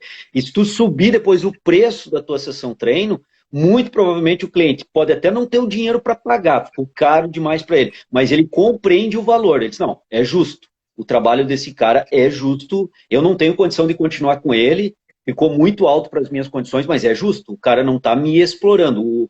O que ele entrega é justo o valor que ele está pedindo pela sessão treino, por exemplo.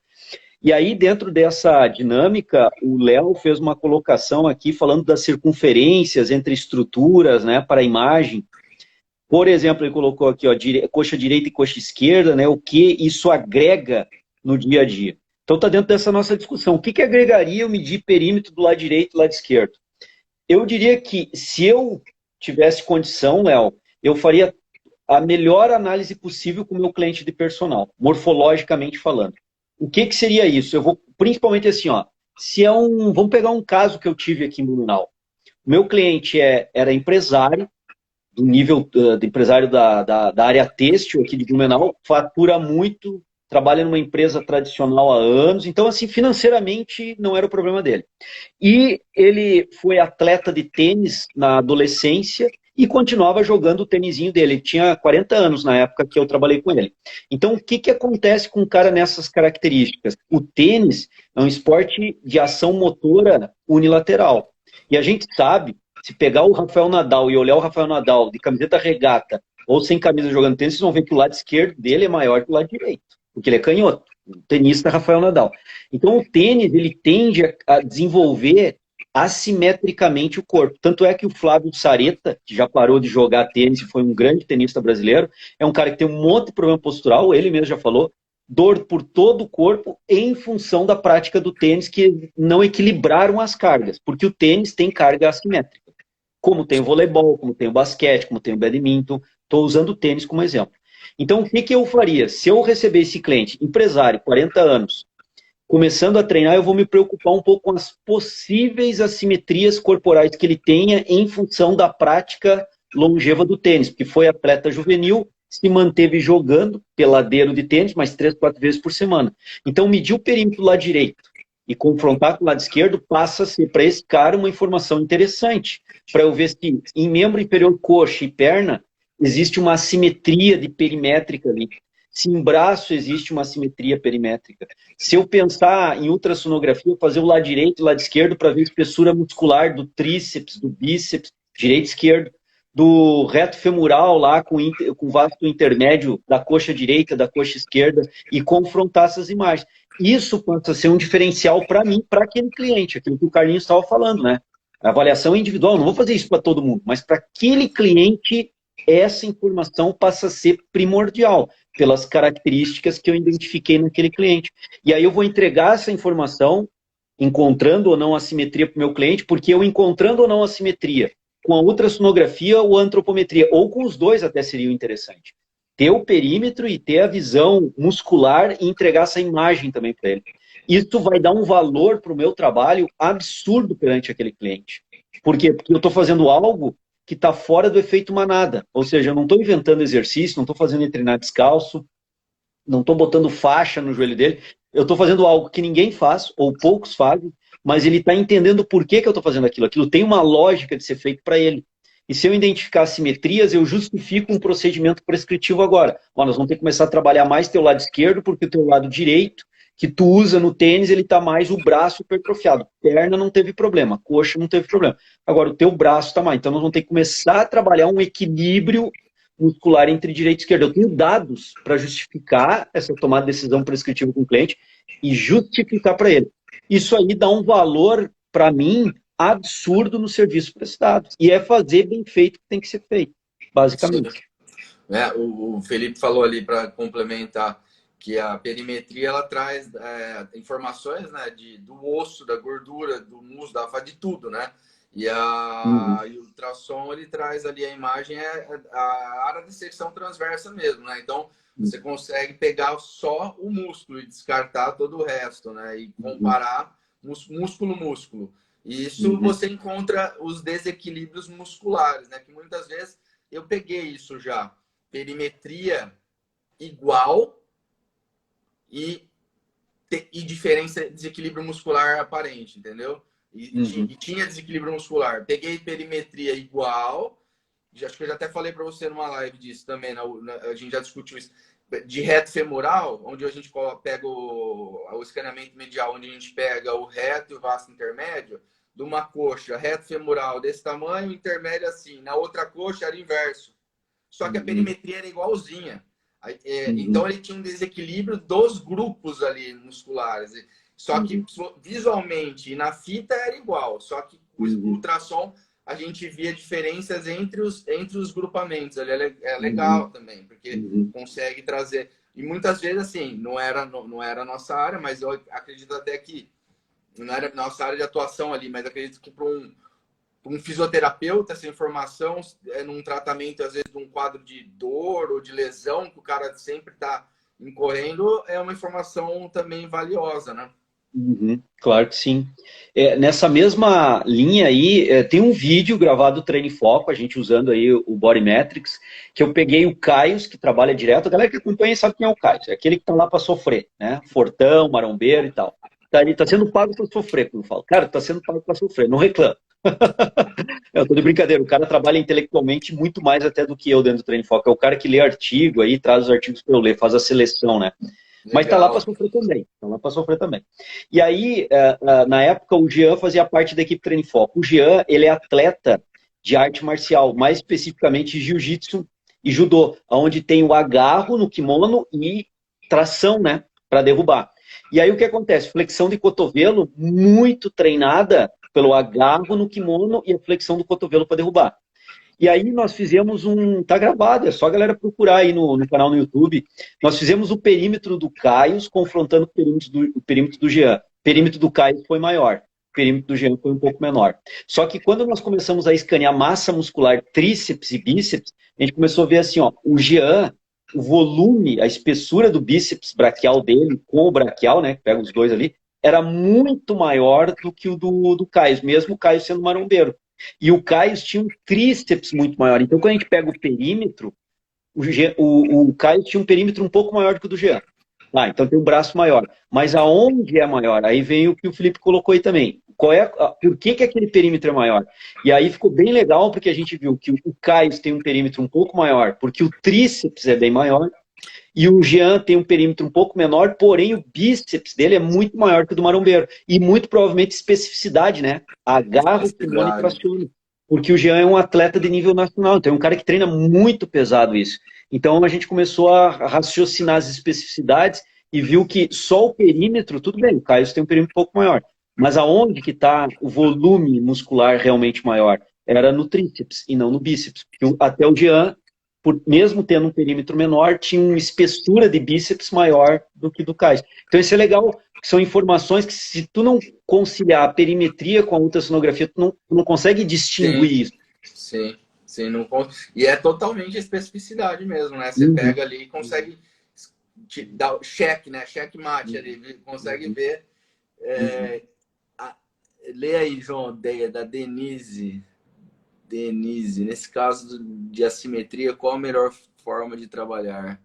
Começar o exercício com um membro mais fraco ou aumentar a carga? Essa pergunta é fantástica, Denise. E assim, a galera espera o quê, né, Carlos? Começa com assimétrico para o lado deficitário. Só que olha assim, assim, eu vou dar um spoiler, que eu nem vou falar o nome do autor aqui, porque eu não sei nem se eu posso dar o spoiler. Até porque ele botou nos stories esse dia, o cara botou assim, um estudo assim, que ele estudou algumas pessoas, é um pesquisador bem conhecido, logo está saindo o trabalho dele aí. Ele colocou umas pessoas a treinar, que tinham assimetria muscular, diagnosticada por ultrassonografia, lá no estudo dele, no pré, na linha base. E aí ele botou essas pessoas a treinar por um período de tempo simetricamente, lado direito e esquerdo igual. E depois de uma intervenção de 12 semanas ou 16 semanas, ele voltou a medir a espessura muscular dos dois lados e confrontando sempre. O que ele identificou? Que aquela assimetria ainda existia, mas ela agora era bem menor. Ou seja, treinando simetricamente, bilateralmente, já foi o suficiente para não homogeneizar ainda aquela assimetria, mas aproximar bastante. E aí eu perguntei para ele, porque ele postou isso nos stories, né? Ele disse, pô, onde é que está esse estudo? Onde é que está publicado? Eu quero ler e tal. Eu disse, calma, João, esse aí não está publicado ainda, a gente mandou a publicação, eu larguei um spoiler aqui. Então logo vai sair. Mas com esse estudo desse cara aí, eu não vou falar o nome porque eu não sei se eu podia estar dando esse spoiler aqui também, mostra, Carlinhos, que a primeira estratégia que nós temos que usar é o treinamento simétrico. E a minha experiência, e o que eu preconizo em aula e falo, e a minha experiência prática me mostra isso. Por quê? Porque tem pessoas que têm assimetria e nunca treinaram simetricamente musculação bem treinado. E quando tu aplica um treino de hipertrofia bem feito para pessoas que apresentam previamente uma assimetria, normalmente tu começa a diminuir essa diferença até um determinado ponto.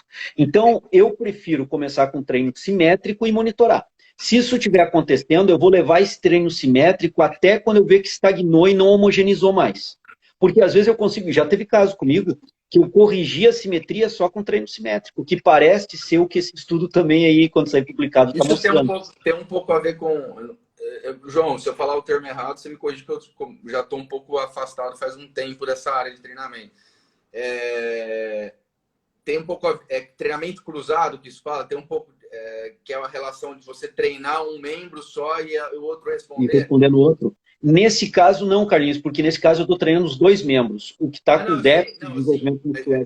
Eu entendi o que você falou, que você treina simétrico, mas deve ter alguma relação com isso, eu quero dizer, porque de você não ter necessidade de você fazer um membro e o outro. Porque você fazendo o simétrico, vamos dizer assim, você fazendo um lado, o outro já responde, você treinando ele de forma natural, os dois juntos, eu acredito que a resposta vai ser, como você falou, muito mais fácil de equilibrar isso, né? O que o pesquisador me falou, né? De novo, não vou citar nomes aí, mas o que o pesquisador me falou, eu disse, cara, qual é a teoria que está por trás disso? O que tu tem como tese, né? Como tese aí para argumentar, qual é a tua visão? Ele colocou uma situação que eu acho bem interessante, Carlinhos, que é parecido com a tua ideia. Mas ele colocou assim, ó, João, pensa o seguinte, ó, tu tem dois bíceps do mesmo pessoa, um deficitário em termos de volume muscular em relação ao outro. Se jogar a mesma carga, então, digamos, 50% de um RM, o cara vai fazer lá a rosca direta. Esse 50% do RM, ele representa um esforço menor para o lado mais volumoso e mais forte e um esforço maior para o lado deficitário. Então, trabalhando com uma carga simétrica, o lado deficitário está sofrendo um estímulo mais intenso. Então, se ele está sofrendo um estímulo mais intenso, tu trabalhar bem essa progressão de carga na linha do tempo, tu espera que, em função de um estímulo mais intenso, a resposta crônica seja mais elevada do que o lado que está mais forte, e aquela mesma carga para o lado mais forte representa relativamente uma intensidade menor. Se o estímulo tem relativamente uma intensidade menor, se espera cronicamente na linha do tempo uma evolução um pouco menor. Porque ele descreve assim, ó, os dois lados evoluíram. Agora, o lado que evoluiu mais era o deficitário. E aí começou a diminuir a diferença. Fez e muito aí mais sentido agora o que você falou. Essa relação que você colocou é bem melhor do que o que eu tinha pensado. Faz assim, muito mais sentido isso. Foi o que ele me colocou como teste. E assim, ó, aí o que é importante na prática, os colegas profissionais que nos acompanham, a pergunta do Felipe, a colocação aí da menina também, né? Nesse sentido, é monitorar. Porque é o seguinte, ó, já aconteceu comigo, Carlinhos, na prática, de eu aplicar isso durante 3 meses com alguém que tinha assimetria muscular e não diminuir nada da diferença. Não melhorar tanto do lado direito quanto do lado esquerdo e a proporção diferente entre os hemisférios corporais continuar a mesma. Aí, nessa ideia, o que eu comecei? Bom, só simétrico não vai resolver. Já está provado. Tem 3 meses aqui de intervenção, 3 sessões semanais por semana, então eu tenho várias sessões aqui de intervenção e não resolveu absolutamente nada, porque aumentou os dois lados proporcionalmente e a proporção da diferença continua. Aí entra um trabalho mais agressivo, mais intenso para o lado deficitário e segurar o trabalho do lado que evoluiu mais, para não evoluir o lado que está maior e tentar evoluir o lado que não está menor para tentar diminuir as diferenças. Aí, nesse caso, cabe, além do trabalho simétrico, um trabalho de cargas assimétricas entre lado direito e esquerdo. Mas veja bem, né, Carlinhos? E a galera que nos acompanha aqui. Primeiro, eu uso a estratégia simétrica. Se funcionar, mantenho ela. Por isso que eu tenho que monitorar. Se eu verificar que não está funcionando, aí eu entro com uma nova proposta de intervenção para manter o lado que está superavitário e o lado deficitário, eu boto uma carga adicional ali. Mantendo também o treino simétrico. Agora uma questão, acho que legal, pessoal. Existe uma um percentual que justifique esse trabalho, porque diferença a gente sabe que vai ter, né? Ninguém ainda mais medindo com ultrassom, né? Milimetricamente falando, você não. Agora, assim, esquecendo o ultrassom, porque eu imagino que não tem nenhum estudo falando que mas assim, perimetria, vamos dizer, na perimetria existe um dado que diz, até tantos por cento de diferença seria plausível a gente fazer um trabalho desse? Ou não, também é algo também que a gente tem que ir no nosso senso de profissional? Carlinhos, eu vou falar o que eu li em estudos sobre esse tema até então. É arbitrário dos profissionais, dos pesquisadores, e eles jogam um percentual arbitrário ali, porque não tem um consenso dessa diferença. Então, tem se trabalhado, pelo que eu tenho lido, de 5 a 10%. Então, alguns estudiosos, né, consideram de 5% para cima já uma diferença que caracteriza a simetria. Outros jogam 7,5%, outros chegam a jogar 10%. Só vou caracterizar que tem uma diferença significativa entre lado direito e esquerdo, entre hemisfério corporal direito e esquerdo, se a diferença for superior a 10%. Outros é 5%, outros é 7,5%. E eu te diria o seguinte, Carlinhos, do âmbito prático vai depender muito do que nós estamos falando, né?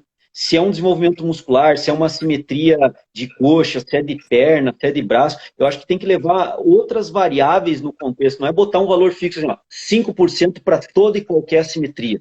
Calma, do que nós estamos falando? É só perímetro? É perímetro considerando a taxa de gordura, como o Felipe colocou? Ou a gente está pegando o perímetro magro, excluiu o anel de gordura, que dá para fazer isso com antropometria? Ou eu estou usando a ultrassonografia, que eu estou vendo a espessura do tecido mesmo diretamente ali na imagem? Talvez ali ser mais rigoroso seria importante, usar 5%. Olha lá, acima de 5% está na literatura também. Agora, com a antropometria, quando eu pego um perímetro que está incluído ali, como o Felipe falou, a pele do cara, que é mínima, mas tem ali a derme e epiderme dele. Tem a taxa de gordura subcutânea. Tem a musculatura, tem os vasos internos daquela musculatura e tem mais o tecido ósseo. Cara, se eu considerar 5%, talvez eu estou sendo muito rigoroso com uma medida que não é rigorosa, que é um perímetro único simplesmente.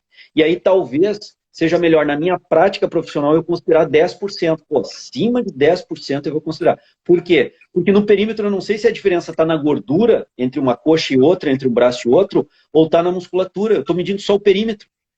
Entende? Então, eu acho que depende da metodologia do que eu tenho. Né? Faz todo sentido. Porque qual é a técnica que eu estou usando? Pegando na precisão da imagem, você não precisa esperar o cara tá 10% ali com 5% devido à precisão do método, você já vê que o cara tem uma diferença, né? É uma visão minha, entendeu? Pode reduzir, né? Tá com 1, 2% de diferença, isso pode ser considerado plausível, né? Não precisa mexer com isso agora. Eu diria o seguinte, Carlinhos, as minhas medidas aí com a galera, com atleta e tudo mais, ninguém é simétrico. Os caras mais simétricos que eu peguei até agora são os fisiculturistas. Disparado, assim, atleta simétrico é fisiculturista. Por quê? Porque os caras vão subir num palco e eles vão ser dissecados e analisados. Então, vão ver o grau de definição, o grau de vascularização, o grau de simetria, proporcionalidade dos caras. Então, os caras treinam para serem proporcionais, serem simétricos e estarem num nível de definição altíssimo lá no palco. Eles treinam para isso. Então, são os caras que eu posso dizer assim, esses são simétricos. Quem? Os fisiculturistas. Tirando essa galera daí, população normal e atleta, diferente modalidade, a galera não é simétrica. O que a gente tem que discutir daí é o que nós estamos debatendo. Qual é o nível aceitável dessa simetria e qual é o nível já considerado assim, não aceitável que eu tenho que intervir. 5%, dependendo, pode ser do que eu esteja medindo e da técnica que eu esteja usando. 7,5% também está relatado na literatura. E também está relatado na literatura 10%. Então, entre 5% a 10% é por aí que eu vou ter que considerar assimétrico ou simétrico. Legal também, eu acho que tô vendo que nós estamos indo longe, que eu não quero. Eu sei que você é cheio de compromissos aí. Eu tenho que pegar minha filha daqui a pouco, cara. Deixei a minha avó, ela aí. Foi quase 1h30 de live. Ô, João, é legal fazer uma relação, né? Da capacidade de trabalho também, né? E da qualidade desse trabalho muscular com essa assimetria, ver o quanto que isso impacta também. Né? Você já detectou que existe, mas o quanto isso está realmente... Existe diferença de força mesmo por conta disso? sei lá, a capacidade de trabalho é reduzida, não é? Enfim, acho que é legal essa relação também, né? Porque às vezes o cara é menor, mas de repente ele se adaptou ali, a parte neural dele responde bem ali, né? E o cara tem a mesma força que do outro lado. Aí Carlinhos, começa a achar que é o outro lado que tá mal trabalhado. não, olha só, cara, tem um estudo, cara, muito legal que eles fizeram da articulação glenomeral, um estudo da fisioterapia, tá? Na área de ortopedia. E eles viram que o ângulo da cabeça do fêmur com a cavidade glenoide da escápula, para o handebolista, no braço de arremesso, é muito diferente do braço de não arremesso. Então, assim, do ponto de vista ortopédico, traumatológico, tu até poderia considerar aquilo ali uma variação deficitária, algo fora do normal, porque o padrão é o outro ombro que ele não arremessa. E ele arremessando várias vezes com o ombro direito, ele deformou, entre aspas, a articulação glenomeral dele. Só que daí na discussão do trabalho, eu achei fantástico o trabalho dos caras. Não estou lembrando dos autores aqui para poder até referenciar para a galera. Mas a discussão foi fantástica, porque eles colocaram assim, ó, o ombro, ele pode ser visto comparado com o esquerdo como deformado, mas em termos de performance, aquele ombro, agora eu tenho que mudar minha visão. Ele se adaptou para gerar performance. Então, aquela cavidade glenoide mais côncavo, mais rasa, com aquele húmero mais rodado para um lado, mais antevertido ou não, que é o termo que eles usaram para a cabeça do húmero, aquilo é uma adaptação que gerou uma simetria óssea e articular, mas é uma adaptação funcional que permitiu o cara ter uma habilidade de arremesso muito maior do que o contralateral. Então, eu posso enxergar de duas formas, né? Ou o copo meio vazio, meio cheio. Eu posso enxergar aquilo ali como uma simetria, mas eu posso enxergar aquilo ali como uma adaptação funcional, que é o que eles discutem no artigo. Eu achei fantástico, assim. Legal. Tu tem os dois lados da moeda para analisar, né? Sim, sim. Velhão, não sei se você quer concluir aí, fazer um fechamento para a galera. Eu que fiquei até agora assustado, que eu falei, eu tô uma hora e meia. Eu peço para ter uma horinha com você e já estou extrapolando aqui. O papo foi legal, né, Carlinhos? Quando o papo vai legal, a gente nem sente. Eu também olhei agora aqui no computador, pô, já deu uma hora e meia. Eu preciso pegar minha filha, deixar ela com a minha mãe. Ali disse, mãe, ó, uma horinha eu tô aí pegando a Sofia. Mas tranquilo, cara, não tem. A avó e a neta se dão bem, né, cara? Daí elas ficam lá conversando. Que legal, isso é ótimo. Isso é ótimo. Mas, cara, assim, ó, sempre é um prazer conversar contigo, né? Trocar uma informação, conversar com a galera. Teve uma participação legal aí do pessoal, questionando, né? Direcionou a nossa fala aqui ao longo da live. Até nós não estabelecemos nada no seu tema, né? Quantificação da massa muscular e monitoramento. Não fugimos ao tema, discutimos bastante coisa, mas guiados pela galera, né? Eu acho que isso que é legal. A galera entrou na live para ter alguma informação e nos guiou aí na discussão. E, cara, estou sempre à disposição. Como eu disse, é um prazer sempre estar conversando. O prazer é meu, cara. O prazer é meu. Trocar informação. Então, quando precisar, estou à disposição sempre aí. Show de bola, João. Ó, eu vou falar aqui ao vivo que eu quero o livro aqui no Sul, hein? Depois vou te mandar o endereço, que agora tá fácil de receber. E aí, depois que eu receber o livro, eu mostro pra galera aí que eu quero. Vou mostrar o que tá chegando. É novo esse daí, João? É a segunda edição, revisada e ampliada. Eu coloquei um capítulo novo sobre massa muscular, discuti umas formas diferentes de ver a massa muscular e aplicar, né? E coloquei um capítulo sobre erro de avaliação do manuseio do adipômetro, da medida do adipômetro, que não tinha. Então tem 3 capítulos novos e um subcapítulo novo, e todo o livro foi reformatado. Quem tem o livro anterior da primeira edição e comprar, e já teve vários aí que adquiriram a segunda edição, viu que está bem diferente. Realmente foi revisado e remontado o livro, está bem diferente. Vamos aproveitar aí onde o pessoal encontra o livro. Como que cara, compra? Só entrar no meu perfil aí do Instagram, na bio, o cara vai clicar na bio, aí tem várias coisas. Congresso Treino em Foco, livros do professor João Moura. Clica ali na bio, entra em livros do professor João Moura, clica ali que vai cair na página que a gente tem. Sumário dos livros, fotos dos livros, discutindo os capítulos, subcapítulos, tem várias informações lá, e a forma de adquirir também está lá. Se preferir, pode falar comigo no direct também, daí eu mando o link direto. Quem quiser com dedicatória, é só pedir, eu faço com o maior prazer. Vários eu mandei com dedicatória e curto muito essa interação com o leitor. E lembrando, né, Carlinhos? Lembrar do negócio aqui, ó, te botar numa saia justa ao vivo aqui, cara. Lembra da ideia da gente fazer aí um livro em parceria no futuro aí e tal. Não, cara, isso aí atletas, né, cara? Isso já tá acertado isso aí, né? Pra mim, a gente só tô esperando você querer marcar reunião aqui pra gente fazer. Tranquilo. Cara, é que eu tô desenvolvendo um Vamos fazer livro porque vai agora. ser algo muito legal, João, porque vai ser inédito, vai ser o primeiro livro que vai abordar esse assunto na área de avaliação. Isso aí, assim, você já está demorando já. Você já está demorando. A gente já devia ter feito essa reunião há mais tempo. Ô, Carlinhos, mas não é, cara, é que eu tô cheio de coisa. Meu, assim, ó, eu não posso reclamar de trabalho, né, cara? Assim, graças a Deus, é o esforço que a gente faz, a história que a gente constrói, né? Trabalho tem aparecido bastante. Até às vezes tu até parece assim meio desdenhando de algumas coisas que tu não vou poder aceitar esse convite aí. Os caras, pô, o cara tá se achando, não é, que não dá conta mais. É E um eu tô, só, né? eu não tenho sósia, né, cara? Não tenho aí um sósias para botar a trabalhar aí. Mas assim, ó, eu tô desenvolvendo um livro agora de cinesiologia, cara. E assim, é a minha menina dos olhos agora. Ele vai sair no segundo semestre, né? E, pô, com eletromiografia, pô, o livro ficou muito bom. Eu tô fazendo em parceria com o Caio, aí do Crânio em Foco. O livro tá, cara, a galera quando comprar, eu gosto de eu não falar, vou deixar o leitor falar. Então, ele tá 85% do livro pronto, falta aí os 15% para encerrar, aí conversar com o editor e tal, levar para os revisores lerem, né? Vai ter um processozinho ainda aí, mas está muito legal. Então, isso está me envolvendo, assim, o pouquinho de tempo que eu ainda tinha, cara, eu estou envolvido com esse livro. Então, enquanto eu não formatar e não terminar esse livro aí, Sim, não posso pegar outro projeto, entende? Porque aí vai me lógico, complicar a vida. Mas lógico. a gente vai fazer, cara. Guarda aí que tá ali no cronograma. Vai entrar, vai entrar. Fechou, João.